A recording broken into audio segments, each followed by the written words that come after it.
Okay, so this is going to be a video response to Alan, the Mamemeister, although now known as Impact 2009.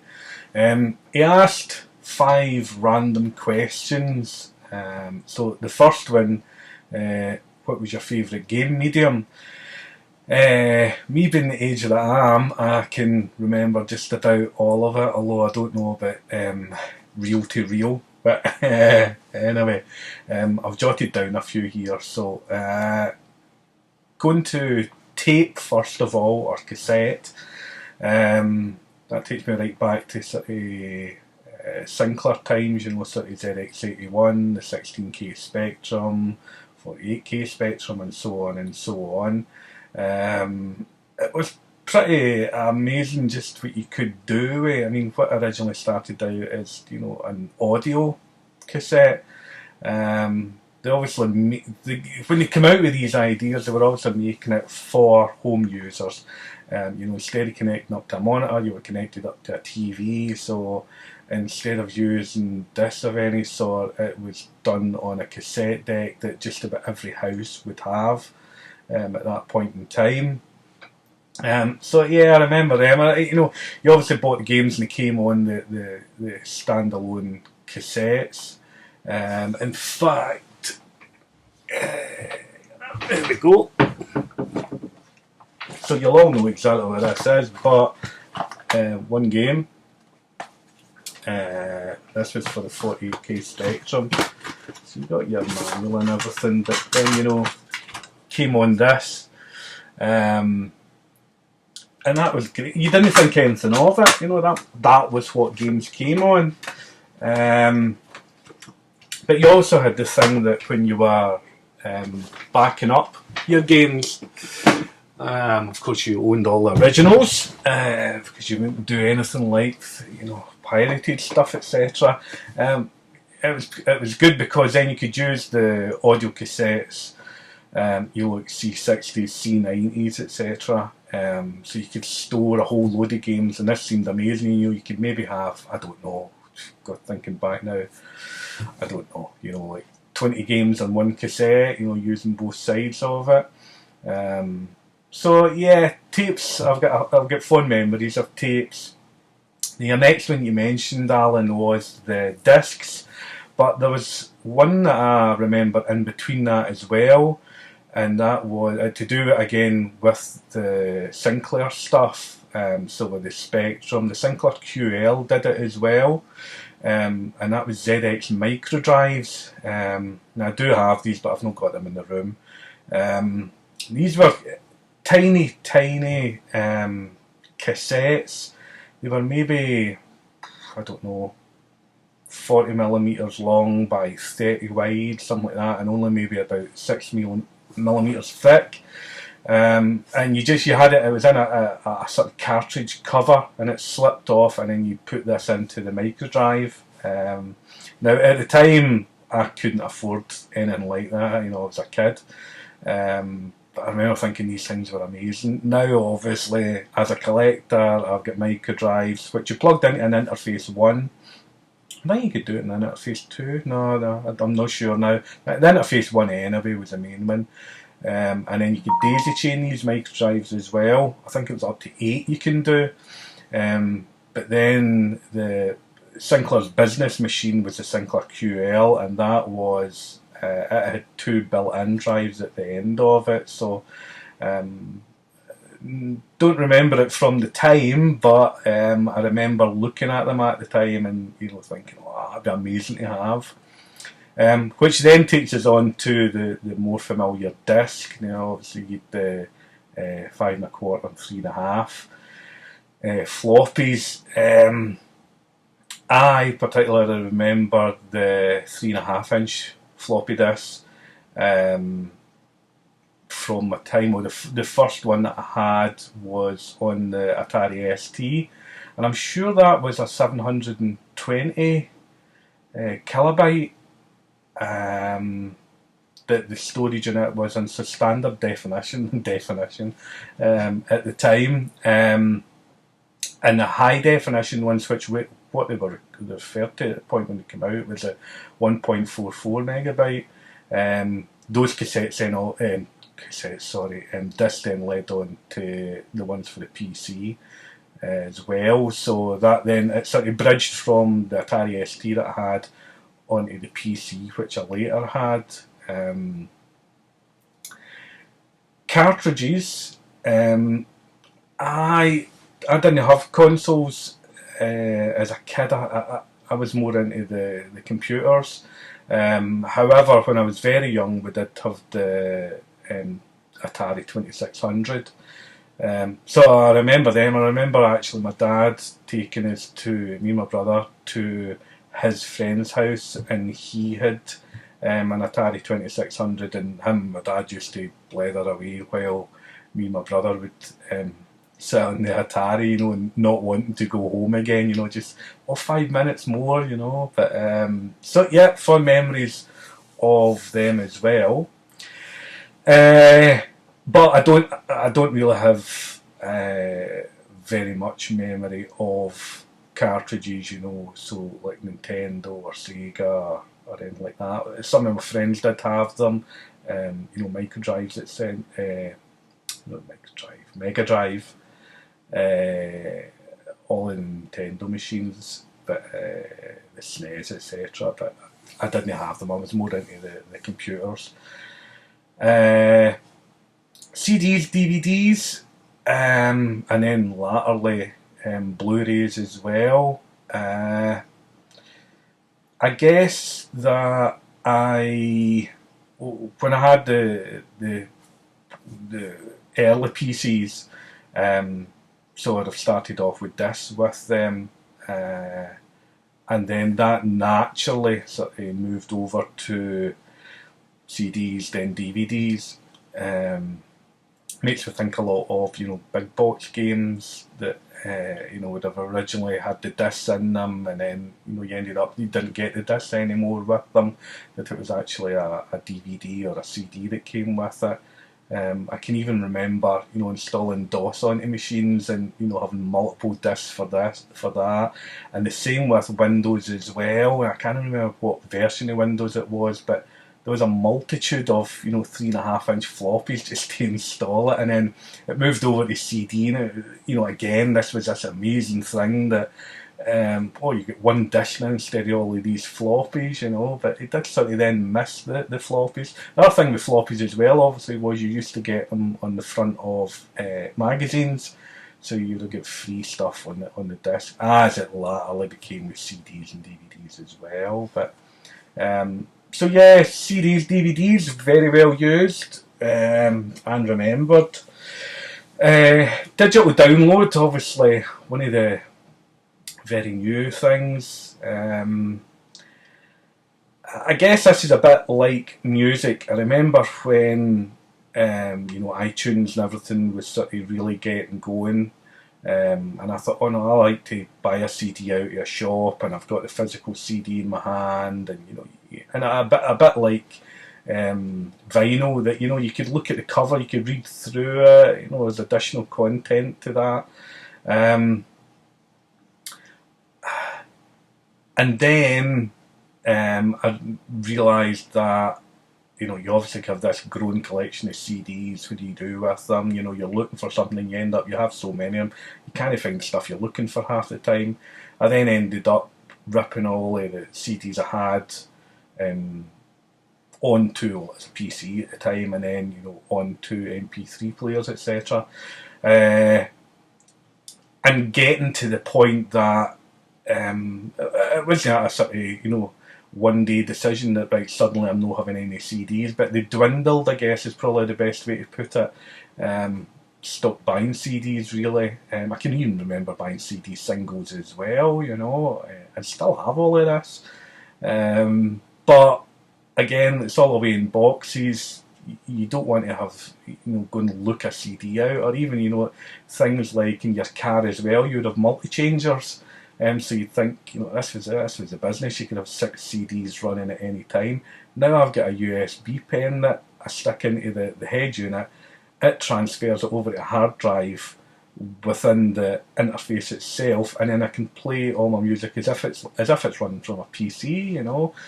Um, so I'm deviating a wee bit here though. So yeah, that was sort of how music did, but I feel like games are a bit the same. That I'm wanting a physical copy just now. I want to have something in my hand. It's good with, I like collector sets as well, so it's good. You're getting that additional stuff, so it's good to have it. Whereas digital downloads, I think I've maybe done 2 or 3, and they've only really been because you can't get them on a physical copy. I remembered. Oh, I've not got it there, in fact. There was one quite recently which was out in physical copy, and I didn't get it at the time, and then you could get it online, but I still didn't want it because the physical copy had originally been available.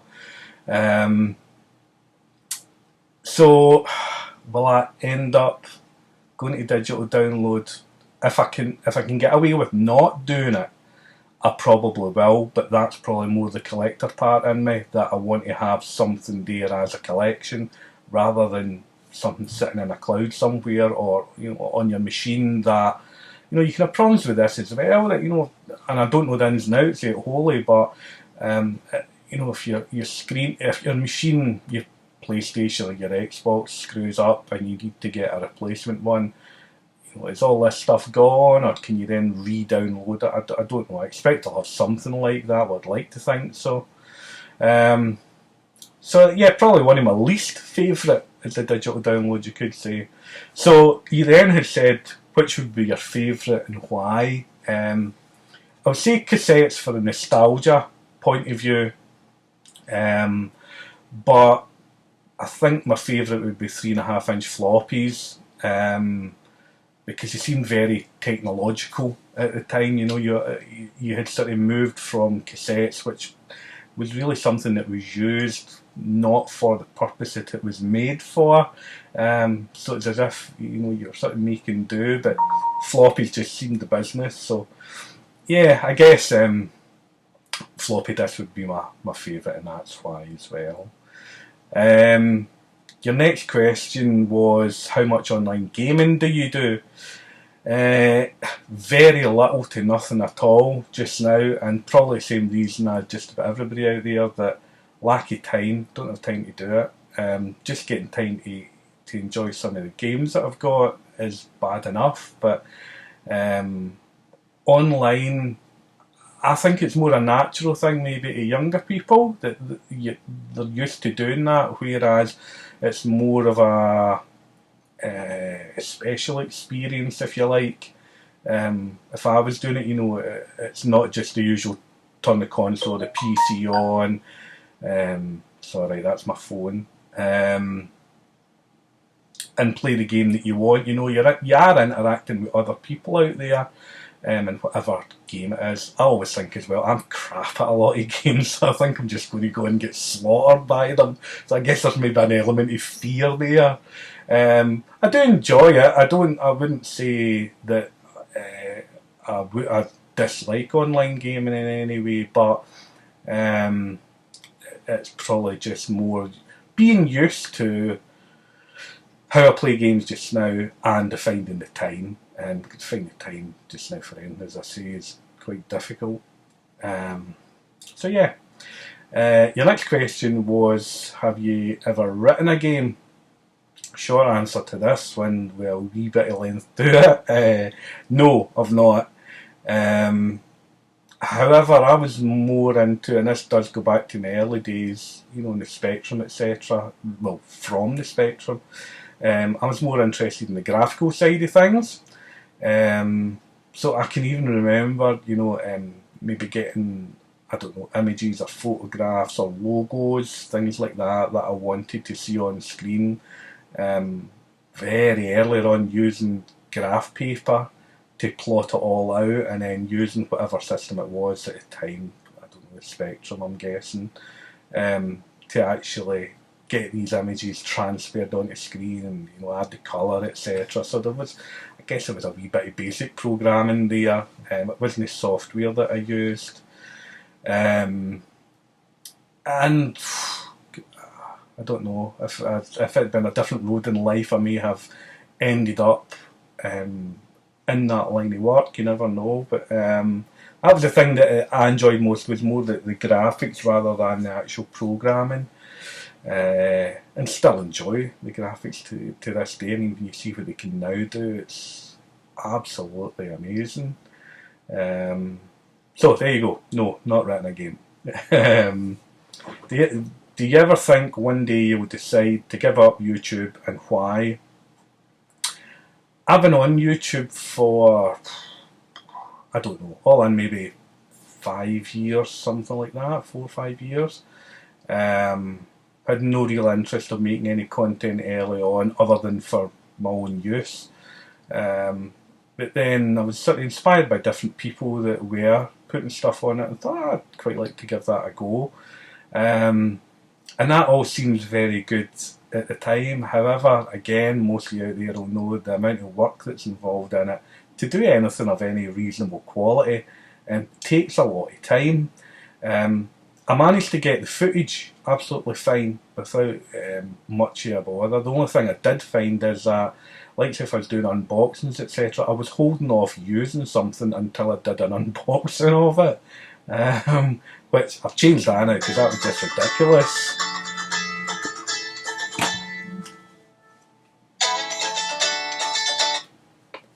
And of course you get interrupted with a phone. My work's phone as well. Where was I? Oh yeah, a bit the YouTube. So yeah, I got plenty of footage. But it was sorry, I've thrown myself off now. It was the getting the time to do the editing, etc. And as I say, I'd held off unboxing things just purely for the sake of doing an unboxing. So it's good and it's great to put the footage up. I tend to be so pernickety with a lot of the stuff, though. I spend so much time tweaking things that probably nobody out there is even going to notice. So yeah, it takes hours.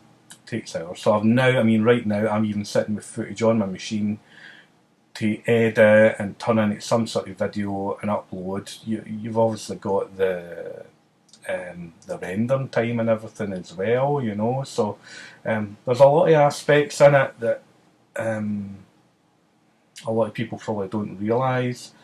This video I'm actually just doing with my webcam on the Mac, and I'm not going to bother editing it or anything. It's going to come just purely as it was recorded, so this is a bit on the edge one for me, but it at least means that I'll get it uploaded and it's there and it's done, and it's served its purpose.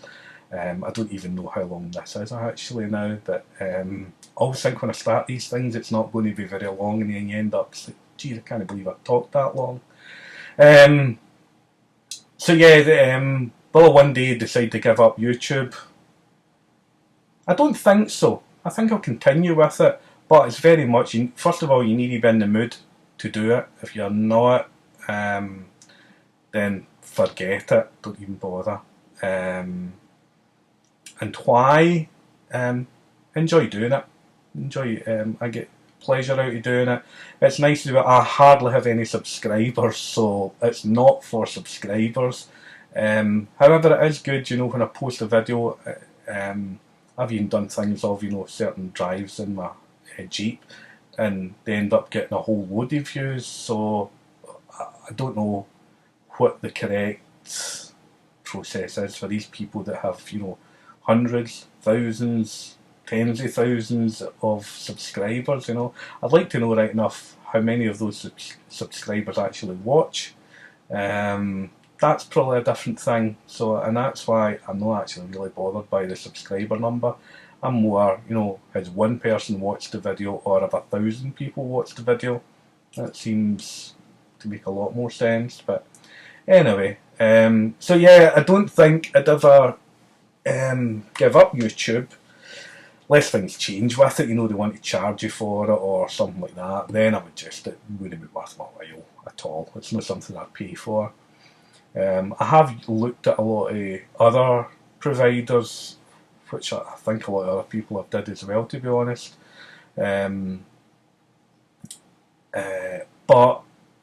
YouTube, everybody knows it. It's like the word Google. Before Google, I remember Yahoo used to be one of the biggest search engines that was used, and all of a sudden Google took over. So to try and change it now, I wouldn't even bother with it, to be honest. But anyway, so nope, I don't see me giving up YouTube. Content amount, I don't know. I'd like to increase it, but it's just sitting down, doing it, getting it put out. That's more what the issue is. And your final question: how many hours a week do you devote to making YouTube content? Well, I guess I've sort of covered that. Very little just now. Get footage. I've got tons of footage. I've probably got enough footage for maybe about 4 videos sitting just now. I've also got stuff sitting over here. Original Xbox games, etc. that I just want to do pick-up videos of. I've not even got around to doing them. The games are still sitting there. Your time to edit, your time to render, upload, do titles, come up with ideas for it, come up with stuff to actually make it look good and try and keep people's interest, which I'm sure most people have tailed off by now with this video. So yeah, not many hours a week at all. An hour, you'd be lucky. This is probably the most, in fact this is the most this week, just doing this, and this isn't a proper video, this is just a webcam response, if you like. So not a lot, but I'd like to do a lot more. So there you go, there's the 5 answers to your 5 random questions. I hope you and others were interested in it. Thanks for watching.